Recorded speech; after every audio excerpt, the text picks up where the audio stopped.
लगातार आ रहा है। संपर्क सभी लोगों से है, कई दिनों से है और कई सालों से है। बहुत लोगों कुछ लोगों से केवल चुनाव के कारण ही संपर्क हो पाया, तो कुछ लोग नहीं जान पाते होंगे कि मेरा विचारधारा क्या है, हम किस आइडियोलॉजी के लोग हैं, कैसे हमारी कार्यशैली होगी और किस सोच के लोगों को हम समर्थन करते और विरोध करते। लेकिन जो लोग जानते हैं उनको इस बात का भली भांति तरीके से पता है कि हम लोग जो इस संविधान के अंदर दिया हुआ अधिकार है, भारत के संविधान में जो बाबा साहब भीमराव अम्बेडकर ने दिए हैं कि जाति के नाम पर, धर्म के नाम पर, संप्रदाय के नाम पर, लिंग के नाम पर, भाषा के नाम पर या किसी क्षेत्र के नाम पर, कपड़ा पहनने के नाम पर या कोई भी चीज खाने पीने की जो स्वतंत्रता है, स्वतंत्रता की जो अभिव्यक्ति है, इन सभी लोगों के कारण जो विचारधारा बनती है, हम हमेशा जो भेदभाव करता है इसे क्या, चाहे आप हमारे समाज के लोग हैं या आप हमारे परिवार के लोग हैं, जो धार्मिक उन्माद के लोग फैलाने वाले होंगे हम उसका घोर विरोध करते हैं। तो हमारा आइडियोलॉजी है कि समाजवाद, इंसानियत और मानवता ही इंसान को महान और छोटा बड़ा बनाता है, जिसके अंदर जिस प्रकार की भावना आ रही है। तो हम इंसान को इंसान की दृष्टि से देखते हैं। रही बात चुनाव में जिस तरह से बिहार का एक संदर्भ बदल दिया गया है कि बिहार में जाति और धर्म के नाम पर वोट पड़ता है। अभी चुनाव के दरमियान अभी और चुनाव के पहले बाद जब चुनाव खत्म हो जाएगा, जब किसी संघी और आरएसएस के विचारधारा वाले लोग से आप मिलिए, तुम्हें लगता है एक डॉक्टर है जो उनका नाम नहीं कहेंगे क्योंकि ये सार्वजनिक मंच है, बहुत प्यार से हमको बुलाए बदलम तलाव में। उसके बाद ये जो चुनाव रद्द हुआ था उसके पहले वो बुलाए, बोले हम आपको वोट करेंगे, बहुत अच्छा आदमी है। उनके बगल में एक और डॉक्टर बैठे हुए थे, उन्होंने ये कहा कि आप लोग हिंदू समाज का बहुत कैंडिडेट खड़ा हो गए, मुस्लिम समाज के लोग शुक्रवार पर जुम्मा के दिन बैठक करता और सारा मुस्लिम कैंडिडेट को वोट दे देता है और ऐसे में जम्मू मुसलमान के हाथों में चला जाएगा, कोई चेयरमैन मुस्लिम बन जाएगा। हम उनको जो जवाब दिए उस विचारधारा से सुनिएगा कि हम किस प्रवृत्ति के लोग हैं। हम बोले हमें नहीं मालूम आप चुनाव कौन जीतेगा और कौन हारेगा, यह नहीं पता, यह तो वोट के आधार पर तय होगा कि कौन किसको वोट देगा।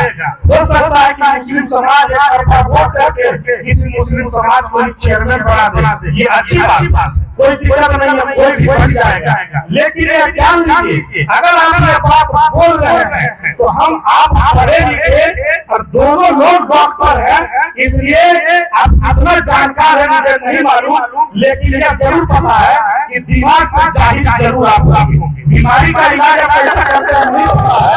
उसके बाद उनको हम बोले कि 1947 के बाद देश के अंदर हिंदुओं को चुनने का मौका नहीं था, उन्हें कहा जा रहा चुनने का मौका किए था मुस्लिम समुदाय के लोगों को। तो मुस्लिम समुदाय के पास दो बार आया, एक बार नहीं बल्कि दो बार आया। एक बार 1947 में आया कि उन्हें मुसलमान कौम को पाकिस्तान में जाना है या ये जो समाजवादी भारतीय हिंदुस्तान में रहना है, तो आप कहाँ रहेंगे। तो जो मुस्लिम समुदाय के लोग इस देश से निकास करते हैं उन्होंने धार्मिक देश पाकिस्तान को ठुकरा दिया और समाजवादी देश भारत को चुना और ये अपनी को मारता है।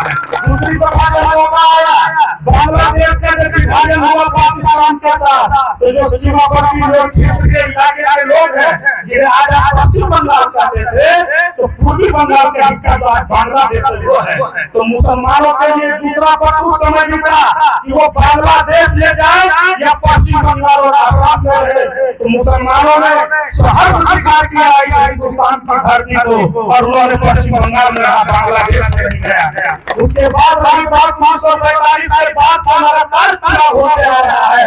तो आप बताइए कांग्रेस पार्टी अगर जदयू से गठबंधन करती है तो सारे कांग्रेस के नेता जदयू को वोट दे देता है, अगर भाजपा राजद के साथ गठबंधन गठबंधन कर ले या जेडीयू के साथ गठबंधन कर ले तो वो पार्टी उसको वोट दे देता है। हमने कहा देश के अंदर 20% आबादी है मुसलमानों का। आज बताइए कोई सिंगल मुसलमान का नेता भारत में हुआ है जो भाजपा से गठबंधन कर लेगा और सारे मुसलमान भाजपा को वोट दे देगा? ऐसा एक भी नहीं हो सका है। हमने मुसलमान समाज को नेता पैदा किया, उसके बाद आपका जानकारी कम है, आप बायोलॉजी के वक्त है, आपको देश का इतिहास नहीं मालूम है। आप आइए जम्मू जिला के अंदर और आइए जो नगर पालिका का चुनाव हुआ है उस क्षेत्र का केवल बात करते हैं, जबकि आप जानते नहीं है जो सांप्रदायिक दंगा फैलाने वाले लोग मीडिया पर चला रहा है, जो गोदी मीडिया चलाऊ मीडिया है, आप केवल इस बात सुनकर के विचलित होते हैं।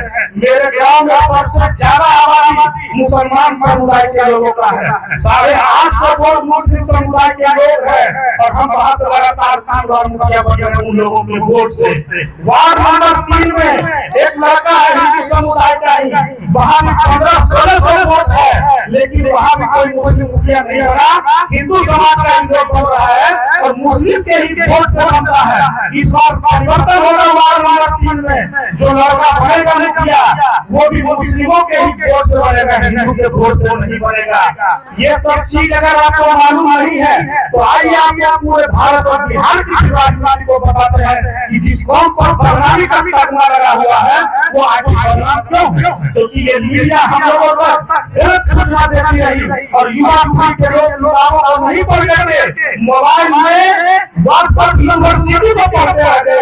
हमने कहा जब 1990 में समाजवादियों की भर्ती से जब आंदोलन का आगाज हुआ, बिहार उत्तर प्रदेश का केंद्र बना, अगर लालू यादव इस कुर्सी पर बैठ सका लड़ाई में वो मुसलमान 20% वोट दिया, जिसके कारण लालू उस कुर्सी पर बैठ सके।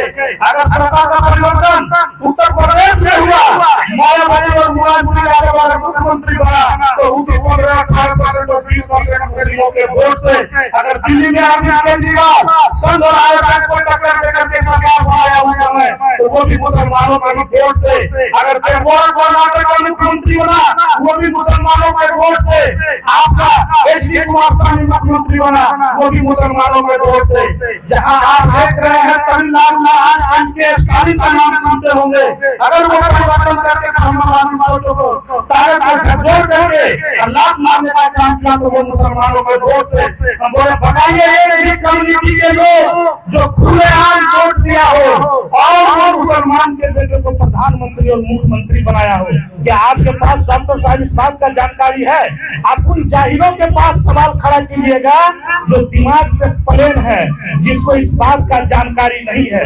उसके बाद हमें इस बात का समझ हुआ कि कैसे इस देश के अंदर पढ़े लिखे लोग जो डॉक्टर है, इंजीनियर है, प्रोफेसर है, इस जाहिलियत सवालों पर अपना जवाब नहीं कर पाते हैं। और जब ऐसा मीडिया में सवाल करता है तो मुस्लिम समाज के लोग जो नेता बने हुए हैं बीजेपी कार्यालय में, वो इस पर सवाल खड़ा नहीं करते हैं। तो बताइए भाई किस स्तर से हमारे कौम के लोग हुए? जिस देश के अंदर सीएए लागू किया गया, इस देश के अंदर जबरदस्त संवैधानिक तरीके से 370 हटाया गया, जब इस देश के अंदर केवल धार्मिकता के आधार पर 3 तरह का टारगेट किया गया मुस्लिम समाज को, लोगों को, तो मुख्तार अब्बास नकवी हो या सैयद शहबाज हुसैन, उसी सरकार में उसी पार्टी में नेता और मंत्री बन करके रहे, कभी सवाल खड़ा नहीं किए। ये गलत है, आप हमारे समाज के विरुद्ध कानून बना रहे हैं धार्मिक तौर तरीके से। तो समाज का नेता वह होता है जो आपके दुख दर्द को समझ करके, आपकी बातों को समझ करके, जहाँ कानून का लड़ाई होता है वहाँ पर उस लड़ाई की बातों को रख सके। केवल हम लोग मूर्ख और जाहिल को केवल जात के नाम पर दिखा दिए, समस्या का समाधान नहीं होगा, कानून कमजोर हो जाएगा और हम लोगों का अधिकार छीन जाएगा।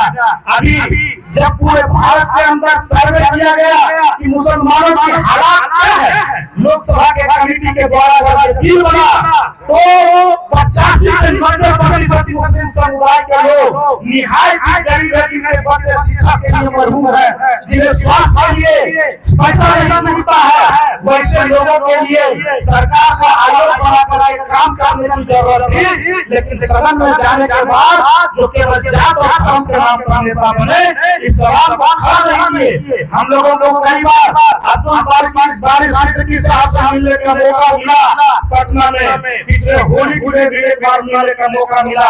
हमने सवाल खड़ा किया, उनके सामने भी बोला था अब्दुल बारिश सिद्दीकी के सामने कि राजद पार्टी माई समीकरण के बदौलत एक मजबूत वोट बैंक लिए हुए है बिहार के अंदर, अपनी शक्ति को प्रदर्शित करता है। लेकिन ये जो मदरसा एजुकेशन है, इसको जब तक मॉडर्नाइजेशन नहीं कीजिएगा, कंप्यूटर एजुकेशन से नहीं जोड़िएगा, तो आप समुदाय के बच्चे इंजीनियर डॉक्टर की पढ़ाई में नहीं जा सकेंगे, तो फिर समाज का सेवा नहीं कर सकेंगे। ये बिल अपने पार्टी फोरम पर लाइए, ऐसे बिल के लिए तेजस्वी जी को बोलिए करने के लिए। मुस्लिम समुदाय का एक बहुत बड़ा पौधा बुनकर समुदाय है जो कपड़े से जुड़ा हुआ धंधा है। आप चले जाइएगा सीमांचल बिहार के इलाके में, उस और कपड़े के इधर के और बहुत ज्यादा रोजगार है। आप जो खादी उद्योग देखते हैं, जो 1600 2000 में कपड़ा महंगा हो गया है, क्योंकि वो पूंजी बड़ी लोगों में हाथ में चला गया, ब्रांडिंग हो गया है। हमारे मुस्लिम समुदाय और अल्पसंख्यक समुदाय के लोग कपड़े के बहुत बड़े कलाकार होते हैं। आप उन्हें उत्तम तकनीक डेवलप करवाइए, और कपड़े के उद्योग में अल्पसंख्यक समुदाय का इतिहास रहा है, वो लोग फिर से रोजगार से जुड़ सकते हैं और उनकी आर्थिक स्थिति ठीक हो सकती है। लेकिन वो लोग प्लेटफॉर्म पर बोलते नहीं, क्योंकि केवल सदन का मेंबर रहते हैं, लेकिन वो लोग बोले नहीं। मुस्लिम समाज में महिलाओं की जो आबादी है और जो काम है सब घरेलू महिलाओं का, उनके लिए आयोग के तरफ से अलग अलग प्रकार की योजना चलती है। उनको हथकरघा का योजना चलता है, छोटे छोटे उद्योग का योजना चलता है, लेकिन महिलाओं के लिए कोई सदन में जाकर के 5 बार 6 बार विधायक और सांसद रहते हैं, लेकिन सवाल नहीं उठाते हैं मेरा लोकसभा में ना विधानसभा। तो इसलिए आप सोचिए, आप युवा पीढ़ी के लोग हैं, बुजुर्ग लोग हैं, जिन्हें 5 बार 10 बार वोट देने का मौका मिला कि हम लोग केवल एक फैशन चल गया है और उसी से लोग समझ गया है कि ये सेकुलर है। कोई हमारे इलाका में आ गया है, कोई हमारे समाज और मॉडल में आ गया है, टोपी बांध जाते और गमछा रख लेते हैं और कहते हैं कि हम मुस्लिम समाज के हिमायती हैं। वो ऐसा नहीं है। मुस्लिम समाज का हिमायती वो लोग होगा जो मुस्लिम समाज के अंदर जो गरीबी है उसको खत्म करने की बात करेगी, जो मुस्लिम समाज के अंदर बेरोजगार युवा है, जो बेरोजगार महिला है, उसको प्रशिक्षित करने का काम करेगा। जो सरकारी योजना बनती है सरकार के द्वारा, जो हम सभी लोग टैक्स का पैसा देते हैं और उस टैक्स के पैसा से योजना बनती है हमारे पास पहुंचनी चाहिए, वो नहीं पहुंचता है। क्या कारण है कि सरकार से भेदभाव होता है? ये क्या काम करेगा? वो अल्पसंख्यक समुदाय का चिंतक और नेता है। केवल रोजा में आकर के खजूर खा लेना यह रहनुमा नहीं हो सकता है। तो हम लोग इन सभी बातों को समझते हैं कि कैसे कैसे इस देश के अंदर भेदभाव पैदा हुआ, कैसे कैसे आपकी आवाजों को दबाया गया। हम तो नगर परिषद के चुनाव लड़ रहे हैं, लोकसभा विधानसभा का नहीं लड़ रहे हैं, लेकिन यह बात आपके बीच में रख रहे हैं जबकि ये छोटा चुनाव है कि ऐसा नहीं हो कि हम यहाँ और तरह से बोल रहे हैं और हमको आम आदमी का नेता घोषित करके हिंदू एक तरफ हो जाए और हम चुनाव हार जाए, लेकिन फिर भी बोलने में नहीं चूक रहे हैं। ये सब अगर हम लोगों को मौका मिला प्लेटफॉर्म पर बोलने के लिए, विधानसभा में कभी पहुंचे, लोकसभा में पहुंचे या न पहुंचे, हम लोग सड़क पर ही आप लोगों का जब अधिकार के लिए हम लोग आंदोलन करते रहे। चाहे जम्मू के अंदर जो 20-25 हजार का भीड़ जुटी थी सी और एमआरसी में, उसका आयोजन करता हम थे, उस मीटिंग को हमें बुलाए थे और पूरी व्यवस्था की। धीरे धीरे वो आ चुका था, उस समय भी परवाह नहीं किए थे। हमारे कई लोग जो हमारे गाँव अगल बगल के लोग थे, उन लोगों ने कहा क्योंकि उस समय हिंदूवादी सोच और मोदी जी का लहर था, तो हम लोगों को बोलते थे कि ये सब करके तुम अपने जीवन के राजनीति राजनीतिक में कोई भारी मार रहे हो। बोले इंसानियत जिंदा रहना चाहिए। राजनीति हर 5 साल में उलट पलट होता है, परिस्थिति बदल जाता है, लेकिन इंसानियत सदैव रहता है और इंसानियत किया जाता है। ये जरूरत होनी चाहिए। लेकिन लोग जिस तरह से धार्मिक परिवेश का माहौल बनाए, 2017 में जम्मू में दंगा हुआ, उसके बाद आगे लगातार दंगा हुआ, लेकिन जो इस शहर के चेयरमैन थे 2017 में उन्हें नहीं लगा कि हम इस शहर के मालिक हैं और हमें इस दंगा को सुलझाने के लिए कोई काम करना चाहिए, कोई स्टेप उठाना चाहिए। सरकार ने प्रशासनिक अधिकारी के तौर पर हम लोगों को एक्शन लेना चाहिए और डीएम के पास अपनी बात रख करके बिहार सरकार ने अपनी बात रखनी चाहिए। जब कई लोगों का दुकान जला, जिन जिन लोगों का विधायक से संपर्क होगा, पूछिएगा विधायक कई बार बोले थे उस समय के वर्तमान विधायक है कि जिन जिन लोगों का दुकान जला है उसके लिए हम लोग कचहरी चौक पर धरना और प्रदर्शन कीजिए। जो उनको नुकसान हुआ है उसके मुआवजा के लिए लड़ाई लड़िए। जो लोग विधायक से बात हो रहा होगा, पूछिएगा कि कई बार हम इस बात को बोले थे। चौकीदार का कांड हुआ था, उसमें भी हम लोग गए थे और बोले थे कि आपको वहाँ पहुँचना चाहिए था, आपको वहाँ दौरा करना चाहिए था। हम क्यों डरते हैं? जो समाज हमको वोट देता है हम उसी के अधिकार का बात नहीं उठाते हैं सड़क पर, हम नहीं उठाते हैं अपने कार्यालय में, क्योंकि हम समझते हैं कि हिंदू एक तरफा हो जाएगा। लेकिन ऐसी परिस्थिति में जो लोग आपके साथ नहीं खड़ा हो, वैसा वोट किसी को देना ही नहीं चाहिए, चाहे वो आपका बेटा ही तो नहीं हो। एक इंजीनियर अगर खड़ा करेगा तो एक वो टूल गिर सकता है जिसमें 100-200 लोग मरेंगे, उसका लाइसेंस रद्द हो जाएगा। एक डॉक्टर अगर खड़ा हो जाएगा तो 10-20 लोगों को जान मारेगा, उसके क्लिनिक पर पत्थर होगा, उसका क्लिनिक बंद हो जाएगा।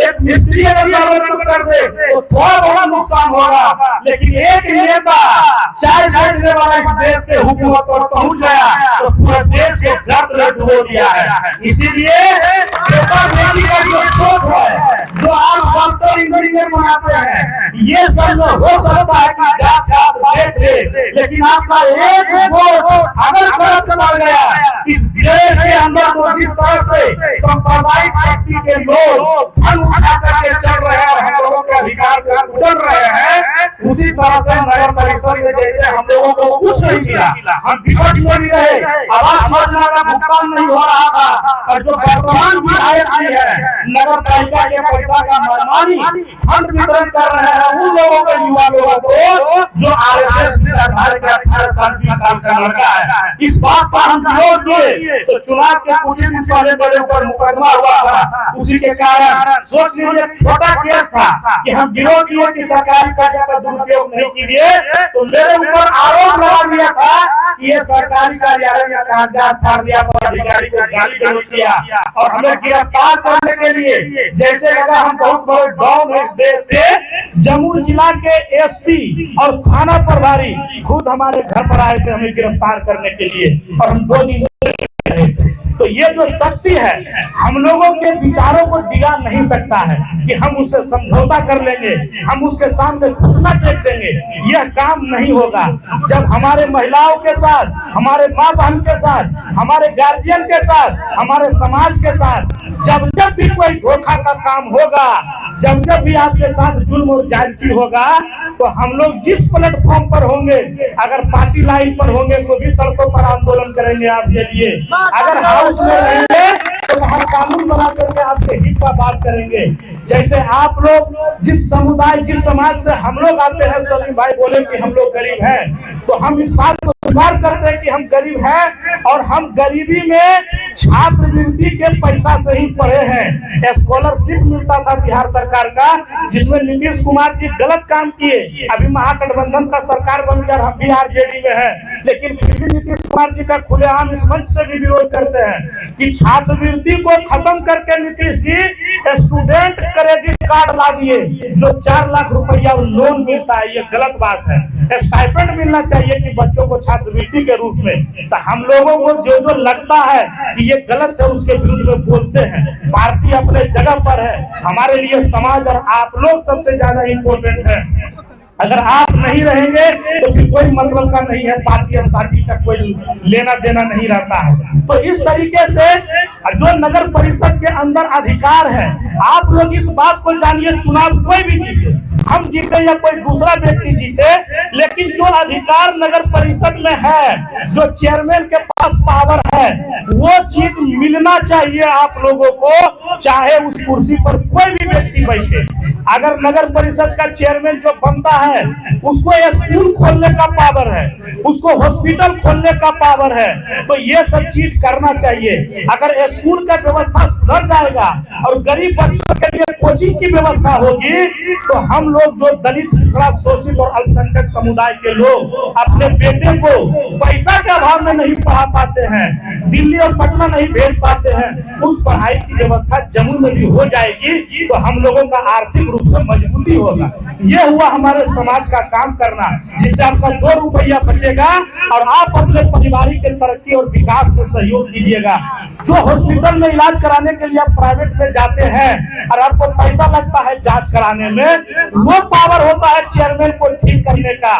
तो जो माँ बहन हम लोग कटौती करते हैं खाने और पीने में, तो अगर आपका शिक्षा में, स्वास्थ्य में पैसा बच जाएगा, तो जो माँ बहन कटौती करते हैं खाने पीने में, वो खुशहाल तरीके से खा सकेंगे और पी सकेंगे, रह सकेंगे। ये होता है समाज का काम करना, और अपने समाज का बेटा होने का मतलब होता है केवल हम अपने जात का है, हम अपने समाज का, हमको वोट दे दीजिए। तो हम सभी जगह सार्वजनिक मंच से इस बात को बोलते हैं कि हमें भी, हमारे जाति के लोग जो नगर परिषद में है, अगर आपको लगता है कि हमारे अंदर गुणवत्ता नहीं है कि हम ये सब योजना लागू कर सकते हैं, तो जात के नाम पर हमको एक वोट मत दीजिएगा।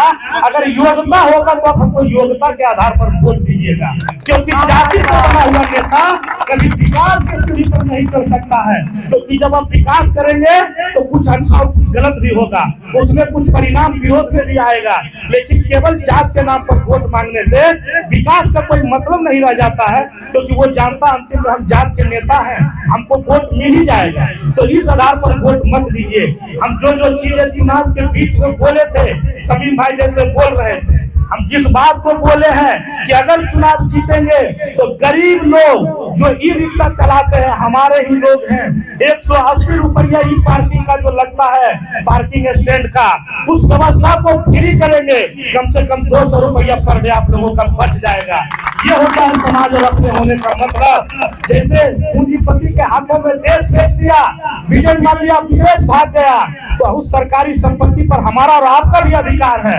अगर हम जीत करके जाएंगे तो जैसे वो अपने लोगों के लिए काम किया, विदेश भगा भगा करके टैक्स का छूट देते रहा, उसी तरह से हम अपने लोगों के हितों के लिए टैक्स फ्री जो चीज करने का जरूरत पड़ेगा उसको टैक्स फ्री करेंगे। जो बुनकर समुदाय के लोग हैं, कई लोग बुनकर समुदाय के लोग हम लोगों को बोल रहे थे कि आप 50,000 से लेकर के जो 1.5 लाख लोन वाला बात बोलते हैं, तो हम इस बात को बोल रहे हैं, जो लोग फेरी करते हैं, जो बुनकर समुदाय के लोग हैं, हमारा जो रोजगार का जो मुख्य एजेंडा, इसके पहले भी बोले थे कि कपड़ा उद्योग से जुड़ा हुआ धंधा अल्पसंख्यक समुदाय के लोग, मुस्लिम समुदाय के लोग ज्यादा करते हैं, उस रोजगार को यहाँ विकसित करेंगे। जो महिला लोग अल्पसंख्यक समुदाय में घर में बैठती है, लेकिन उनका पारिवारिक कल्चर है कि वो कपड़ा बुनते हुए देखी है, तो जो माँ बहन अल्पसंख्यक समुदाय मुस्लिम समाज की महिला है, उनके लिए अगर कहीं भी शुरुआत करेंगे कपड़ा उद्योग का, उसका सेंटर सबसे पहले बीमा होगा। और जो कर्ज ले करके दब गए हैं फेरी करने वाले लोग, उनको दीनदयाल उपाध्याय योजना से हम लोग लोन भी दिलवाएंगे। ये होता है अपने नेता होने का, नेता का मतलब। तो हम लोग इस व्यवस्था को लागू करेंगे। जो जो लोग इलाज कराने के लिए पटना जाते हैं, उनके पास पैसा नहीं होता है, एम्बुलेंस करने में भी दिक्कत होती है, कर्ज लेना पड़ता है, नगर परिषद का अपना एम्बुलेंस होगा जिसे आप पटना फ्री में जा सकते हैं, 1 रुपया नहीं लगेगा। ये हमारे और आपके परिवार के लोग जिनको दिक्कत होता है, तो हम लोग सरकार में, उस सरकार में बैठेंगे तो हम अपने लोगों के लिए सब कानून लाएंगे ताकि आपका हर पैसा बच सके, आप आर्थिक रूप से मजबूत हो सके। हमारे लोग भी इसलिए जाते हैं क्योंकि वो गरीब है, आर्थिक रूप से कमजोर है, बेचारा समझ नहीं पाता है, क्योंकि इतना नेता उनको धोखा दे चुका है कि नेता पर से विश्वास उठ गया है और उनको लगता है कि चलो 2 रुपया वोट मिल गया यही फायदा है, क्योंकि बाद में तो तुम कुछ दोगे नहीं। हम जिस गांव के मुखिया है वहाँ पता कीजिए मुस्लिम समुदाय में भी और हिंदू समुदाय में